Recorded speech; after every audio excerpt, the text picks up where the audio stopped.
भाई नमस्कार है सभी भाइयों को एवं सभी बहनों को एवं सभी लोगों को जो भी मुझे इस वीडियो में सुन रहे हैं एवं देख रहे हैं दुनिया में कहीं से भी किसी भी जगह से।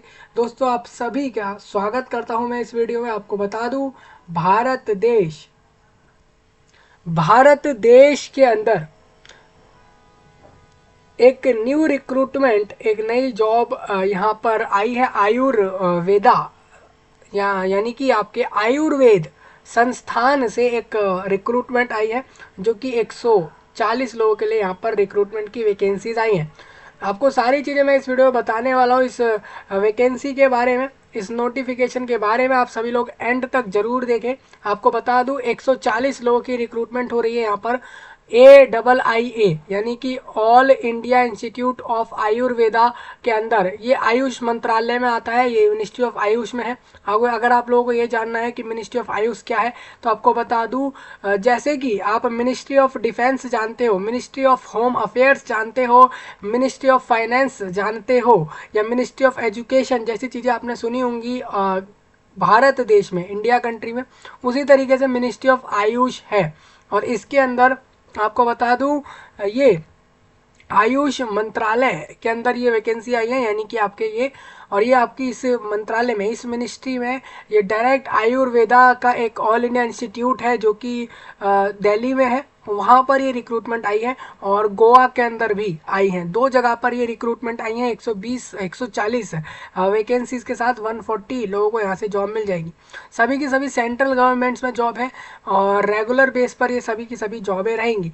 अभी बात ये आती है इस नोटिफिकेशन में एलिजिबिलिटी क्या है, क्वालिफिकेशन क्या है, एज लिमिट क्या है, फॉर्म के डेट्स क्या है, फॉर्म की फीस क्या है, और सैलरी क्या मिलेगी, बेनिफिट क्या होंगे, कौन कौन से पोस्ट यहाँ पर रखे गए हैं, और कैटेगरी वाइज उसका ब्रेकअप वैकेंसी क्या है, सिलेक्शन प्रोसेस में क्या कोई एग्जाम हो रहा है इस रिक्रूटमेंट में, जो भी जानकारी इस नोटिफिकेशन में दी गई है AIIA द्वारा, वो सारी आपको इस वीडियो में दी जा रही है। आप लोग उसके बाद अप्लाई कर सकते हो। इस वीडियो के सही नीचे AII की ऑफिशियल वेबसाइट AIIA, और साथ ही इसका नोटिफिकेशन और इसका अप्लाई लिंक जो भी इस जॉब से जुड़ा हुआ है, वो आपको वीडियो के नीचे प्रोवाइड कराया गया है, आप लोग वहाँ से देख सकते हो। तो मैं इस क्लियर कट बता दूं कि ऑल इंडिया यानी कि पूरे देश से जो भी लोग मुझे सुन रहे हैं, खासकर दुनिया में कहीं से भी, तो ये सिर्फ इंडियंस यानी कि भारत के लोगों के लिए वैकेंसी रहेगी, इंडिया कंट्री की ये वैकेंसी रहेगी। सारी जानकारी आपको इस वीडियो में कवर करके बताई जा रही है। इसके बाद आप लोग यहाँ पर अप्लाई करने के लिए आगे बढ़ सकते हो। सेंट्रल गवर्नमेंट जॉब है सारी की सारी। आपको थोड़ा आगे लेके चलते हैं। All India institute of Ayurveda है, ये एक ऑटोनोमस ऑर्गेनाइजेशन है जो कि ministry of Ayush government of India में आता है। यानी कि जो आपका मिनिस्ट्री ऑफ आयुष है उसके अंदर ये आ रहा है, और गवर्नमेंट का जो है ये आपका संस्थान है। संस्थान जो आपका आयुर्वेदा का ये है, ये गवर्नमेंट है। ठीक है भाई। और साथ में मैं आपको बता दूं ये कहाँ से नोटिफिकेशन आया है। ये आपके न्यू दिल्ली, ये दिल्ली एनसीटी ऑफ दिल्ली के अंदर न्यू दिल्ली जगह के मथुरा रोड के सरिता विहार जगह की गौतमपुरी जगह से ये नोटिफिकेशन आया है। पूरा एक एक्चुअल एड्रेस है ये, और ये आप देखोगे कि 26 दिसंबर में नोटिफिकेशन आया है। अब आपको बता दूं द इंस्टीट्यूट इनवाइट कर रहा है फॉर्म्स के लिए नॉन टीचिंग पोस्ट। ये सारे पोस्ट वो हैं जो कि किसी को टीच करने वाले पोस्ट नहीं है। जैसा कि आप जानते हो, हॉस्पिटल्स हो या फिर आयुर्वेदा हो या और कोई जगह हो, वहाँ पर भी टीचिंग पोस्ट होते हैं, सपोज आयुर्वेदा फील्ड के लिए या दूसरे फील्ड के लिए। तो इसी तरीके से यहाँ पर इन लोगों को चाहिए नॉन टीचिंग लोग, यानी कि वो लोग चाहिए जो टीचिंग पोस्ट के लिए नहीं लेंगे, दूसरे पोस्टों के लिए लेंगे। ये फिल होंगी वैकेंसीज डायरेक्ट रिक्रूटमेंट से या फिर डेप्यूटेशन से, एट AIIA और न्यू दिल्ली में। और इन्हीं AIIA का जो है एक सैटेलाइट सेंटर है जो कि गोवा जगह पर है, भारत देश के गोवा जगह पर है। तो आप वहाँ भी वैकेंसी ले सकते हो, यहाँ भी ले सकते हो। ठीक है। तो मैं आपको बता देता हूँ कौन कौन से पोस्ट हैं। सारे के सारे नॉन टीचिंग पोस्ट रहेंगे, और यहाँ पर डायरेक्ट रिक्रूटमेंट हो सकता है। डेप्यूटेशन मतलब मैं आपको बता दूं, या तो आप लोग पहले ही AIIA के अंदर काम कर रहे हो, तो आपका प्रमोशन होके वो पोस्ट मिल सकता है आपको, या फिर आप लोग का जो है ट्रांसफ़र हो सकता है उस पोस्ट पर, अगर आप सेम इसके अंदर काम कर रहे हो। ठीक है। तो ये चीज़ें आपकी रहेंगी। पोस्टें मैं आपको बता दूं, मेडिकल सुपरिंटेंडेंट पोस्ट है जिसमें एक कैंडिडेट को लिया जाएगा।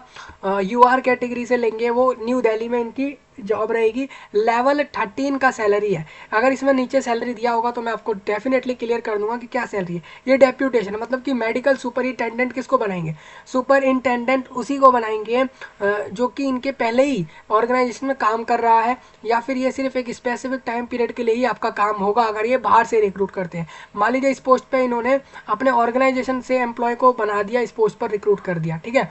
या तो ऐसा कर देंगे, मान लीजिए इनको डेप्यूटेशन बेस पे अपने ऑर्गेनाइजेशन से ऐसा कोई कैंडिडेट नहीं मिला, तो ये क्या करेंगे, तो ये बाहर के कैंडिडेट को भी ले सकते हैं अगर वो डेप्यूटेशन से फिल नहीं होता है, ठीक है। ये चीज़ इन्होंने बताई है। साइंटिस्ट डी एक पोस्ट है जो कि इंटीग्रेटेड ट्रांसलेशन रिसर्च में आई है, जिसके अंदर 2 वैकेंसीज दिए, नई न्यू दिल्ली के अंदर ये रिक्रूटमेंट होगी और लेवल 12 का सैलरी है। सेम साइंटिस्ट सी भी है और ये इसके अंदर भी आपका 3 वैकेंसीज यूआर से दिया है, लेवल 11 का सैलरी। आप एक चीज़ और देखोगे यहाँ पर, जूनियर स्टाफ सर्जन चाहिए इनको डेंटल के अंदर, इसमें 1 वैकेंसीज दी है न्यू दिल्ली और लेवल 11 का सैलरी। आपको बता दूं डायरेक्ट रिक्रूटमेंट फेलिंग विच बाय डेप्यूटेशन, मतलब कि अगर मान लीजिए यहाँ पर डेप्यूटेशन से पहले वैकेंसी भरेंगे, मतलब अपने ही फील्ड के अपने ही ऑर्गेनाइजेशन से ही लोगों को लेकर यहाँ पे वैकेंसी भरेंगे, मान के चलिए ये वैकेंसी डेप्यूटेशन से नहीं भरती है तो बाहर वाले कैंडिडेट जो कि एक नॉर्मल कैंडिडेट है, जो लोग इनके विभाग में काम नहीं कर रहे हैं, उनको भी चाहे वो कहीं और काम कर रहे हो तो उनको भी ये लोग ले सकते हैं। मान लीजिए आप अनएम्प्लॉयड होंगे तब भी आपको वैकेंसी मिल सकती है। आपको बता दूं स्टाफ सर्जन डेंटल के अंदर 1 वैकेंसी, और ये भी वही कह रहे हैं डेप्यूटेशन पर होगी। पहले तो ये डायरेक्ट रिक्रूटमेंट से भरेंगे इस वैकेंसी को, अगर नहीं होती है फिल तो ये डेप्यूटेशन से उसको भरवा देंगे, ठीक है भाई। मतलब पहले इस वाले पोस्ट को ये लोग डायरेक्ट रिक्रूटमेंट से भरेंगे, बाहर वाले लोगों से नहीं अगर वो भरी गई तो ये अपने ही ऑर्गेनाइजेशन के लोगों से इस वैकेंसी को भर देंगे। इसी तरीके से मेडिकल ऑफिसर है यहाँ पर, कंसल्टी यहाँ पर पोस्ट रहेगा, इसके अंदर 3 वैकेंसीज हैं, ओबीसी से 1 है।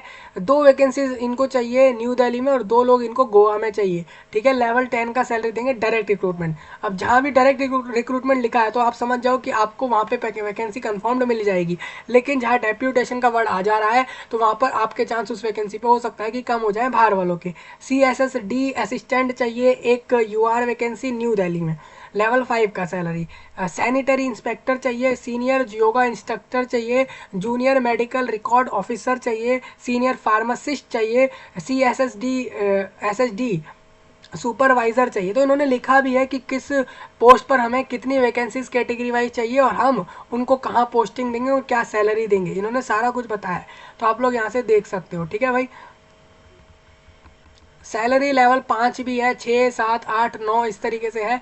लेवल 6 में आप देखोगे काफ़ी पोस्टें आपको दिखेंगी, medical lab technologist, chemistry, biochemistry, zoology और माइक्रोबायोलॉजी, बायो टेक्नोलॉजी, बोटैनी और फार्माकोलॉजी और आयुर्वेदा, फार्मेसी, मेडिसिनल प्लांट और बायोकेमिस्ट्री जैसे पोस्ट आपको दिख रहे हैं। आपको यहाँ पर रिसर्च असिस्टेंट दिखेगा और इसी तरीके से सारे पोस्ट यहाँ पर दिख जाएंगे, आप लोग यहाँ से चेक कर लेना, ठीक है भाई। अब मैं आपको एक चीज दिखाता हूँ, जैसे इन्होंने बोला पंचकर्मा टेक्नीशियन एक पोस्ट है आपका, जिसमें टोटल ये ले रहे हैं 15 लोगों को। 15 में से कह रहे हैं 6 यूआर से चाहिए, 2 ओबीसी, 1 एससी और 1 ईडब्ल्यूएस और 5 डेप्यूटेशन से। डेप्यूटेशन और 10 डायरेक्ट रिक्रूटमेंट, 10 तो वैकेंसी डायरेक्ट भर दी जाएंगी और 5 वैकेंसी ऐसी होंगी जो सेम ऑर्गेनाइजेशन के लोग भी भर सकते हैं, और अगर वो वहाँ से फिल नहीं होंगे तो ये डायरेक्ट में डाल देंगे, ठीक है भाई। प्रिंसिपल प्राइवेट सेक्रेटरी चाहिए इनको, और अलग अलग पोस्ट इन्होंने यहाँ पे बताए हुए। टोटल वैकेंसीज आपके 140 हैं, ठीक है। लेवल 2 से सैलरी स्टार्ट होते हैं लोगों के यहाँ पर अलग अलग तरह से, लेवल 4, 5, 6, 7 और इस तरीके से आप यहाँ पर सैलरियाँ देख सकते हो। लोगों की ये सैलरी सारी लिखी हुई है, यानी कि लेवल 2 से 13 तक की सैलरी हमें यहाँ पे दिख रही है। आपको करना क्या होगा, आप अगर क्वालिफिकेशन रखते हो, जो भी ये बता रहे हैं वो सब रखते हो, अगर एलिजिबिलिटी, तो आप 31 जनवरी 2024 से पहले इसमें अप्लाई कर सकते हो। लिंक मैंने आपको वीडियो के नीचे दिया हुआ है। अब मैं एक एक पोस्ट वाइज डिस्कस करूंगा क्वालिफिकेशन, ठीक है भाई। सबसे पहले आप देखो all India institute of Ayurveda है, ये इज एन ऑटोनोमस, वही सब चीज़ें बातें हैं जो आपको पहले बताई गई। इंस्टीट्यूट इम्पार्ट्स पोस्ट ग्रेजुएट और डॉक्टरल और पोस्ट डॉक्टरल और super speciality fellowship programmes in major streams of Ayurveda. All India ये जो है acts as a referral hospital and a center of excellence to set highest standards of education or research or patient care, and also functions as a model center for international collaboration। और ये कह रहे हैं invite कर रहे हैं form के लिए, आप भर दो इसमें जो भी लोग भरना चाहें। सबसे पहले जो आप मेडिकल सुपरिंटेंडेंट का पोस्ट देख रहे थे उसमें आपने लेवल 13 सैलरी ऊपर देखा होगा। तो लेवल 13 सैलरी मतलब क्या हो जाता है, ये लोग आपको 1,23,000 से लेके 2,15,000 तक का सैलरी पर मंथ देंगे। यानी आप ये मान लो कि आपको महीने में शुरुआती तौर पर 1,25,000 इनिशियल स्टेज पर देंगे। ये जो है एज पर 7th CPC के अंदर ये आ रहा है, ठीक है। प्लस NPA भी मिलेगा आपको, नेशनल जो पेंशन है वो जो आपका पेंशन वाला है वो भी आपको यहाँ पर मिलेगा। ये सारे सेंट्रल गवर्नमेंट यानी गवर्नमेंट ऑफ इंडिया वाली सारे ये वैकेंसीज हैं, यानी कि रूल ऑल इंडिया बेस के गवर्नमेंट ऑफ इंडिया वाले चल रहे हैं। नंबर ऑफ पोस्ट आपको बता दूं, एक वैकेंसी UR में इन्होंने दी थी। अब इसमें आपको अप्लाई करने के लिए याद रखना है डेप्यूटेशन, फॉर डेप्यूटेशन के लिए बता दूं 58 से बिलो एज होना चाहिए लोगों को इस पोस्ट पर अप्लाई करने के लिए डिग्री आयुर्वेदा में होनी चाहिए, रिकॉग्नाइज अंडर शेड्यूल सेकंड। मतलब कि किसी भी रिकॉग्नाइज इंस्टीट्यूट से अगर आपने यहाँ पर आयुर्वेदा में डिग्री करी है, जो कि 1970 के एक्ट में आ रहे हैं जो भी इंस्टीट्यूट, वही लोग फॉर्म भरेंगे। जिन्होंने MD MS आयुर्वेदा रिकॉग्नाइज किया है बाय CCIM या NCISM से करा है तो वो लोग फॉर्म भर सकते हैं। या फिर अगर आपके पास मास्टर डिग्री है हॉस्पिटल एडमिनिस्ट्रेशन में किसी भी इंस्टीट्यूट यूनिवर्सिटी से तो भी आप फॉर्म भर सकते हो। PhD in the concern subject, इस सब्जेक्ट के अंदर अगर आपने PhD करी है तो भी आप फॉर्म भर सकते हो। तो आपसे कह रहे हैं कि 14 यानी कि 14 साल का टीचिंग या फिर एक रिसर्च एक्सपीरियंस चाहिए, आउट ऑफ विच एटलीस्ट 7 साल जो है शुड बी एडमिनिस्ट्रेशन के अंदर होना चाहिए मिनिमम।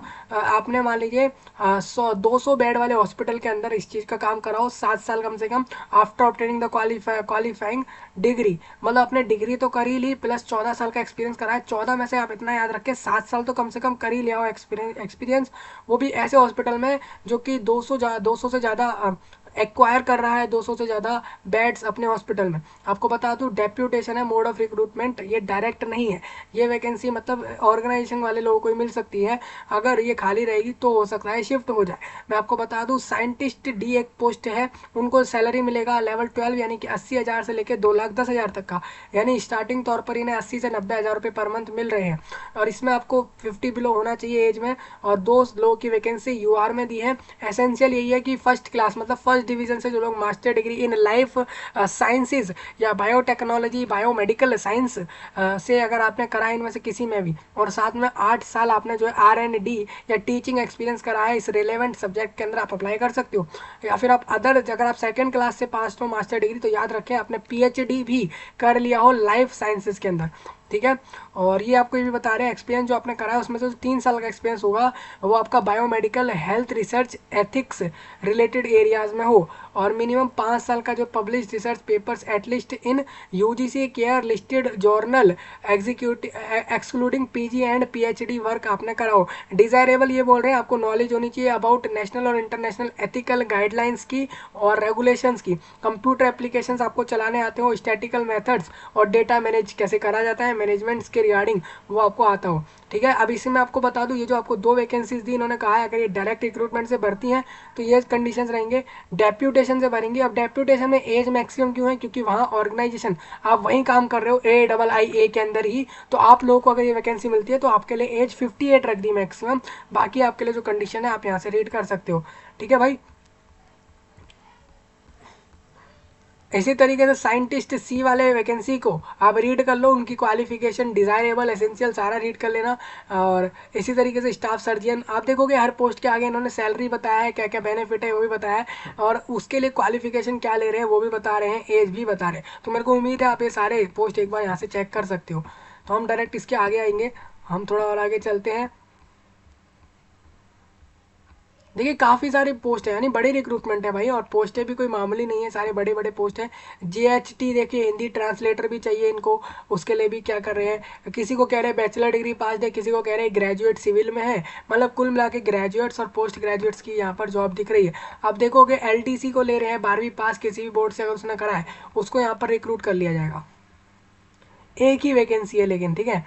और कह रहे हैं कि टाइपिंग स्पीड जो है वो आपकी 30 वर्ड पर मिनट इंग्लिश में और 25 वर्ड पर मिनट हिंदी में अगर आप टाइप कर सकते हो तो आप लोग फॉर्म भर सकते हो, ठीक है। डिज़ायरेबल कह रहे हैं कि आप ग्रेजुएट होंगे, अगर तो अच्छा होगा, मतलब ग्रेजुएट भी है अगर तो ठीक है, लेकिन अगर मान लीजिए आपकी जगह कोई ऐसा कैंडिडेट इस वैकेंसी को लेने चला गया जो ग्रेजुएट है, तो ये लोग उसको दे देंगे। 12th वाले को क्यों देंगे भाई, अब ग्रेजुएट के पास ज़्यादा नॉलेज है तो उसको दे देंगे। इस तरीके से स्टोर कीपर भी चाहिए इनको, 12वीं पास कैंडिडेट स्टोर कीपर मिल जाएगी यहाँ पे। और नोट के अंदर ये सारे पॉइंट लिखे हैं। इनिशियली जो टेन्योर होगा आपका डेप्यूटेशन का विल बी, डेप्यूटेशन मैंने क्या कहा था, या तो ऑर्गेनाइजेशन का कैंडिडेट अप्लाई कर सकते, ऑर्गेनाइजेशन की वैकेंसी मिल सकती है, या फिर ये बाहर के लोगों को भी ले सकते हैं डेप्यूटेशन में, ठीक है भाई। ये चीज़ें याद रखनी है। इनिशियली जो टेन्योर रहेगा, मतलब काम रहेगा डेप्यूटेशन वाली पोस्टों का, वो 2 साल का रहेगा, जो कि एक्सटेंड हो सकता है। मतलब आपको अगर डेप्यूटेशन वाला वैकेंसी चाहिए, आप सिर्फ 2 ही साल जॉब कर रहे हो, ठीक है भाई। And all other terms and conditions of deputation will be govern in terms of the DoPT के द्वारा, जो भी आपको गाइडलाइंस मिल रहे हैं वो फॉलो होंगे। जो आपका स्टाफ नर्स का पोस्ट है उसमें रिक्रूटमेंट जो होगा shall be subject to final outcome of the DB civil, और पिटीशन नंबर आप ये पढ़ोगे, इसके अंदर सारा बताया गया कि आपका इसके अंदर कैसे रिक्रूटमेंट होता है। इस वाले पोस्ट पे कैसे रिक्रूटमेंट होगा उसके लिए इन्होंने अलग प्रोसेस कह दिया कि आप नोटिस रीड कर लो। मतलब इनके पास इतना, आप देखोगे कि हर पोस्ट में अगर इनको कुछ बताना है तो डायरेक्ट ये पिटीशन और नोटिस पे आपको कह रहे हैं कि आप वो जाके पढ़ो, ठीक है भाई। Candidate who had applied earlier for the post need not, ठीक है भाई। जिन लोगों ने स्टाफ नर्स पे पहले कभी अप्लाई किया इन वैकेंसियों पे, आप फॉर्म मत भरना, ठीक है भाई। आप इस वाले, अगर आपने पहले इसमें पिछले नोटिफिकेशन में स्टाफ नर्स की वैकेंसी पे अप्लाई किया था तो आप फॉर्म मत भरना। जनरल इन्फॉर्मेशन और कंडीशंस आपके लिए लिखी हैं। These post carry usual allowance, मतलब जो भी मिल रहे हैं फ़ायदे मिलेंगे। प्लेस ऑफ पोस्टिंग आपको बता ही दिया, जो भी लोग सिलेक्ट हो, जो भी लोग पोस्ट होंगे, या तो हेड क्वार्टर में जाएंगे यानी कि न्यू दिल्ली में, या फिर वो गोवा के अंदर पोस्टिंग होगी उनकी, ठीक है। वैकेंसीज अगर बढ़ती हैं या कुछ भी चेंजेस आते हैं तो आपको बताया जाएगा। ये समय, ये कब बताया जाएगा, स्क्रीनिंग जब होती है, इंटरव्यू जब होता है उस समय पर। और इंस्टीट्यूट के पास ये राइट है कि वो इस नोटिफिकेशन को कैंसिल भी कर सकते हैं, ठीक है। एलिजिबिलिटी है, कैंडिडेट सिटीजन ऑफ इंडिया हो, ठीक है। Candidate should not have been convicted, मतलब आप किसी भी कोर्ट द्वारा किसी भी केस में ना फंसे हुए हो, इस चीज़ का ध्यान रखें। आप फ्रीली हो, फ्रीडम फ्री हो केसेस से, कोर्ट्स केसेस से, और सिटीजन ऑफ इंडिया हो, और सभी लोग फॉर्म भर सकते हैं। बाकी कंडीशन को फुलफिल करते हुए सभी लोग फॉर्म भर सकते हैं। हाउ टू अप्लाई, मैं आपको एक लिंक दिया है, आप उससे जाके अप्लाई कर सकते हो, ठीक है भाई।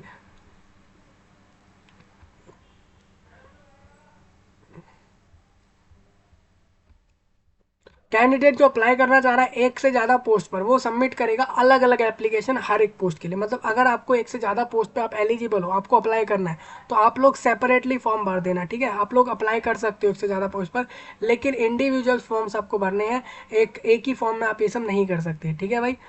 हाँ, फीस और सारा प्रोसेस पूरा अलग अलग पोस्ट का अलग अलग तरीके से होगा। ये चीज़ें इन्होंने यहाँ लिखी है। ऑल इंडिया लोग फॉर्म भर सकते हैं। फोटो साइन ये सब अपलोड करना है, आपको क्लियरली दिखे फोटो और साइन आपका, ऐसा अपलोड करना है। ऑनलाइन मोड में सबको फॉर्म भरना है, ठीक है। डेट सबको क्लियर हो गई होंगी कि 31 जनवरी लास्ट डेट है। फॉर्म का फीस यहाँ पर 1000 रुपीज़ लिया जाएगा। आपको एक चीज़ और क्लियर बता दूँ, ये कह रहे हैं कि ग्रुप ए वाले जो पोस्ट जितने भी आपको दिख रहे थे ऊपर, जिनका भी लेवल 10 या उससे ऊपर सैलरी है, वो लोगों को 1000 रुपये फॉर्म का फीस भरना है। अगर वो लोग रिजर्व्ड हैं तो 500 रुपये भरेंगे, SC ST लोग। अगर ग्रुप सी और बी यानी कि जिनका भी लेवल 9 से नीचे के सैलरी है और लेवल 9 भी सैलरी है, वो लोग आपका 500 रुपीज़ फीस भरेंगे। अगर वो SC ST हैं तो 250 रुपये, 250 रुपीज़ फीस भरेंगे। डिसेबल कैंडिडेट को कह रहे हैं कोई फीस नहीं देनी, ठीक है भाई। और जो लोग and candidate applying for deputation post, जो लोग डेप्यूटेशन पोस्ट पर फॉर्म भर रहे हैं उनको भी फीस नहीं देनी। ट्रांजैक्शन और प्रोसेसिंग फीस अगर कोई होगी तो वो आपसे बैंक द्वारा ली जाएगी। बैंक अगर कोई चार्ज ले रहा है तो वो आपका अलग होगा, ठीक है। रिलैक्सेशन, एज रिलैक्सेशन में आपको बता दूं, government of India norms follow होगा। अगर आप SC ST हो तो 5 ईयर, OBC हो 3 साल, अपर एज में बढ़ते जाएंगे। आपकी डेट ऑफ बर्थ जो है वो 10th क्लास के मार्कशीट पर जो भी लिखा हुआ है वही माना जाएगा। SC ST को 5 साल अपर एज में, OBC को 3 साल है, डिसेबल्ड को 10 साल है। डिसेबल्ड और प्लस अगर वो OBC है तो 13 साल, डिसेबल्ड और अगर वो अनुसूचित जाति जनजाति है तो 15 साल तक फॉर्म भर सकता है। एक्स सर्विसमैन को कह रहे हैं military service plus 3 year. Ex serviceman का इतना ध्यान रखना है कि उसको जो है यहाँ पर 3 साल का उसको रिलैक्सेशन मिल जाएगा, ठीक है भाई। अपर एज में। एक्स सर्विसमैन की बात कर रहा हूँ मैं, ग्रुप ए और बी पोस्ट के लिए बता रहे हैं। अगर आप अप्लाई कर रहे हो और अगर आप सेंट्रल गवर्नमेंट्स के अंदर सिविल एम्प्लॉयज़ हो और आप इस पोस्ट को लेना चाहो तो आप लोग जो है आपको 5 ईयर एक्स्ट्रा मिल जाएंगे। उसके कंडीशन यहाँ सबने इन्होंने दे रखे हैं, तो सभी लोग इस चीज़ को रीड कर लेना। ये आपके लिए अपर एज के रिलैक्सेशन हो गए। एक्सप्लेनेशन है कि एक्स सर्विसमैन लोग कौन होते हैं। बेसिकली वो लोग होते हैं जो सर्व्ड होते हैं किसी भी रैंक के ऑफिसर पे एज अ कमांडेंट और नॉन कमांडेंट रेगुलर में नेवी आर्मी एयरफोर्स के अंदर, तो वो लोग होते हैं एक्स सर्विसमैन। ठीक है, उन लोगों को कहा जाना, मतलब आप किसी फोर्स में गए हो और आप एक रैंक के ऑफिसर रहे हो, कमेंट कम बेटेंट रहे हो या फिर नॉन कम्बेटेंट रहे हो, तो वो चीज़ें आपके डिपेंड करेंगी। ये अलग अलग रैंक के ऑफिसर्स होते हैं, उसके रिगार्डिंग इन्होंने सारी चीज़ें बताई हैं। नोट में कुछ पॉइंट बता रहे हैं, रीड कर लेना। रिजर्व कैटेगरी के बेनिफिट सभी को मिलेंगे, ऑल इंडिया बेस में ये चीज़ें रहेंगी। ठीक है, पूरे ऑल इंडिया बेस बात कर रहा हूँ मैं। मोड ऑफ सिलेक्शन आपको बता दूं यहाँ पर कैसे होगा। Scheme of exam and syllabus will be notified on the, ठीक है, फॉर दिस पर्पज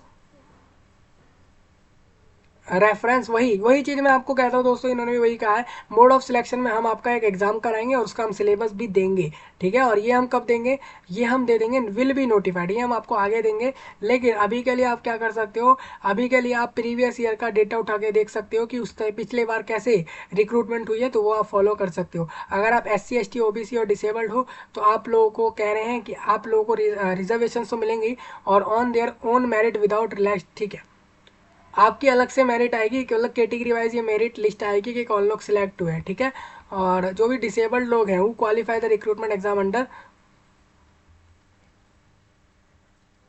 ठीक है, इन्होंने क्लियर कहा है डिसेबल्ड लोग को जो है वो लोग जो भी पास कर जाएंगे इस रिक्रूटमेंट के एग्जाम को, उनको अपॉइंट किया जाएगा उनके रिजर्व्ड वैकेंसी पर, मतलब उनकी डिसेबल्ड वाली वैकेंसी पर ही उनको जॉब मिलेगी। The post is identify suitable for person with, ठीक है भाई, मतलब जो भी लोग मान लीजिए डिसेबल्ड है और वो जिस भी कैटेगरी से आ रहे हैं तो उनको उनकी वैकेंसी या तो वो डिसेबिलिटी से लेंगे या तो वो अपनी कास्ट वाले वैकेंसी को ले सकते हैं। वही सारे पॉइंट है, आप एक बार इसको रीड कर लेना, ये सारे पॉइंट आपके इंपॉर्टेंट है। ये आपको बता दूं यहाँ पर क्या रहेगा, एक एग्जाम होगा आपका। ठीक है भाई, वो मोस्टली वो कंप्यूटर पर ही होगा। एक ऑल इंडिया बेस में एक आयुर्वेदा संस्था एग्जाम ले रहा है तो ये कंप्यूटर पे ले सकते हैं। ठीक है, और ये कंप्यूटर पे एग्जाम लेंगे, कैसे भी लेंगे, एग्जाम के बाद ये आपका सिलेबस तो दे ही देंगे। एग्जाम कराने के बाद ये आपसे कहेंगे आप इंटरव्यू दो, इंटरव्यू के बाद ये आपका DV कराएंगे, DV के अंदर कहेंगे आप अपने 10th का मार्कशीट, 12th का marksheet, graduate, post graduate, master experience certificate, caste certificate, disability का सर्टिफिकेट, फोटो और साइन और एप्लीकेशन फॉर्म का प्रिंट, ये सारी चीज़ें आपको दिखानी पड़ सकती हैं जब ये बाद में एग्जाम हो जाने के बाद। बाकी ये सारे पॉइंट अगर आप चाहो तो रीड कर सकते हो। ठीक है भाई, अगर आप लोग मान लीजिए रिक्रूटमेंट के प्रोसेस को फॉल्स नैरेटिव में ले जाते हो, प्रोसेस को फॉलो नहीं होने देते हो, तो ऐसे में आपके ऊपर क्या एक्शन हो सकते हैं वो बता रहे हैं। In filling OMR sheet will, ठीक है भाई, और इफ़ दे आर इन, और ये देखिए इन्होंने यहाँ क्लियर कर दिया कि OMR शीट, मतलब कि ये कह रहे हैं कि OMR शीट पर ये एग्जाम होगा, कंप्यूटर पर नहीं होगा, ये क्लियर हो गया है। ये कंडीशंस कुछ एक बार रीड कर लो आप सभी लोग। क्लोजिंग डेट मैंने आपको बता दिया, 31 जनवरी तक फॉर्म भर देना और इसको शेयर कर देना सभी के सभी। देखो दोस्तों, सारी पोस्टें अच्छी हैं, आप देखोगे लाख लाख 2 लाख 1.5 लाख तक का सैलरी पर मंथ है। सिर्फ आपको करना है क्या है भाई, आप ग्रेजुएट हो या पोस्ट ग्रेजुएट हो, एक्सपीरियंस रख रहे हो 5 साल 3 साल 7 साल, तो आपको लाखों का यहाँ पे सैलरी के साथ जॉब मिल रहा है। अदर बेनिफिट भी है और सारे के सारे गवर्नमेंट्स वैकेंसीज हैं। और ये आपको इन्होंने फॉर्म दिया है सर्टिफिकेशन बाय द एम्प्लॉयर।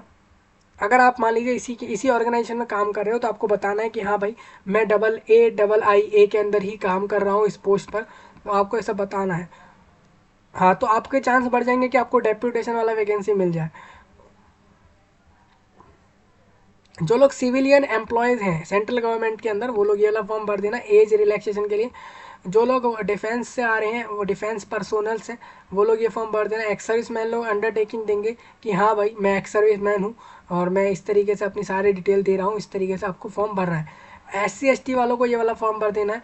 और ये फॉर्म आपको ये सर्टिफिकेट वाले फॉर्म भर के एप्लीकेशन फॉर्म के अंदर ही लगाने हैं। और प्लस ये सब डॉक्यूमेंट वेरिफिकेशन के समय भी आपको दिखाने हैं, वहाँ तो ओरिजिनल दिखाओगे, अपलोडिंग में आपको याद रखना है कि आपको अपलोड कर देना है इन सारी चीज़ों को। और ये OBC का फॉर्म आप देख रहे हो, सेम इसी तरीके से आप ये इनकम टैक्स और AWS वालों का फॉर्म देख रहे हो, और ये डिसेबल्ड वाला फॉर्म है। मुझे उम्मीद है दोस्तों पूरा नोटिफिकेशन समझ आया होगा। सिलेबस और एग्जाम का पैटर्न अभी नहीं आया, लेकिन आप इतना श्योर रहो कि ये एग्जाम लेंगे, क्योंकि इन्होंने बोला है कि आपका एग्जाम होगा और सिलेबस भी होगा, वो आएगा बाद में, और जैसे ही आएगा आपको बताया जाएगा। तब तक के लिए आप प्रीवियस डेटा यानी 2022-23 एकेडमिक ईयर का आप फॉलो करो, वही फॉलो आप उसको मानोगे, उसमें थोड़े चेंजेस इस बार के में आप देख सकते हो। मेनली 140 लोगों को जॉब मिलेगी, कंपटीशन हो सकता है हाई हो, ऑल इंडिया बेस में रिक्रूटमेंट रहेगा, यानी कि देश से लोग कहीं से ही फॉर्म भर के इसको अप्लाई करके जॉब ले सकते हैं। ठीक है भाई। हरियाणा, झारखंड, मेघालय, हर एक जगह का कैंडिडेट पूरे देश में फॉर्म इसको भर सकता है इस जॉब पे, अगर आप एलिजिबल हो इन पोस्टों के लिए। आप देखोगे दोस्तों इन्होंने डेप्यूटेशन का वैकेंसी इतना नहीं दिया। आप देखोगे, ये देखो ये वाला वैकेंसी आप देख रहे हो ना, ये डायरेक्ट रिक्रूटमेंट, इनकी वैकेंसी ज़्यादा है। देखो यहाँ पर भी डायरेक्ट रिक्रूटमेंट, यहाँ पर डेप्यूटेशन आ जा रहा है। देखिए डेप्यूटेशन जहाँ शब्द आ रहा है, या फिर प्रमोशन, ठीक है, या तो कोई किसी पोस्ट में किसी कैंडिडेट को प्रमोशन करके भर दिया, या ऑर्गेनाइजेशन वाले को ट्रांसफ़र कर दिया, तो वो सब इन्होंने लिख दिया है। मैं मोस्टली नए लोगों को यहाँ से वैकेंसी मिल रही है, सेम विभाग के लोगों को कम वैकेंसियाँ मिल रही हैं। तो ये आप यहाँ से देख सकते हो। एक बार आपको ये दिखा दूँ, ये आपका लॉगिन पेज इस तरीके से आ गया है। आपको करना है क्रिएट अकाउंट, कि आप लोग पहली बार फॉर्म भर रहे हो, ठीक है, तो ऐसे क्रिएट अकाउंट कर लेना। उसके बाद ये सारे ऑप्शन आ जाएंगे, कहेंगे आपको पहले आप रजिस्ट्रेशन कर लो, फिर वेरीफाई कर लो अपनी सारी डिटेल, फिर अपने डिटेल्स डाल दो, डॉक्यूमेंट वेरीफाई कर दो। इस तरीके से आपसे सारा कुछ करवा के फीस पेमेंट और सबमिशन फॉर्म का हो जाएगा। ठीक है भाई। हाँ, ये लिंक मैंने आपको प्रोवाइड करा दिया है, जिन लोगों को भी अप्लाई करना हो अप्लाई कर देना। 31 डेट लास्ट है इसी महीने का, ठीक है भाई। ऑनलाइन सबको फॉर्म भरना है। जॉब कहाँ होगी भाई? जॉब आपको न्यू दिल्ली में आके करनी होगी, और प्लस आप लोगों को या तो आप गोवा में भी कर सकते हो। वैकेंसीज लिखे हुए थे कि कहाँ की कितनी वैकेंसीज है, आप जैसा कि यहाँ देख रहे हो। और ऐसा नहीं है कि सिर्फ ग्रेजुएट्स के लिए जॉब है, 12th पास 10th पास तक के लिए भी जॉब है, 10th से लेकर आपके पोस्ट ग्रेजुएट और मास्टर्स तक के लिए यहाँ पर, और एक्सपीरियंस वाले वैकेंसीज तक भी आपको यहाँ पे दिख रहे हैं। उम्मीद है सबको सारा कुछ समझ आया होगा। फिर भी कोई डाउट लगे आप कमेंट सेक्शन में बताएं, और इस जानकारी को पूरे दुनिया में शेयर करें, पूरे विश्व में शेयर कर दीजिए, खासकर भारत इंडिया में एक एक जगह तक शेयर करें, उनके लिए ये वीडियो खास था। मैं आपसे मिलता हूँ जल्द ही, तब तक के लिए आप सभी का धन्यवाद।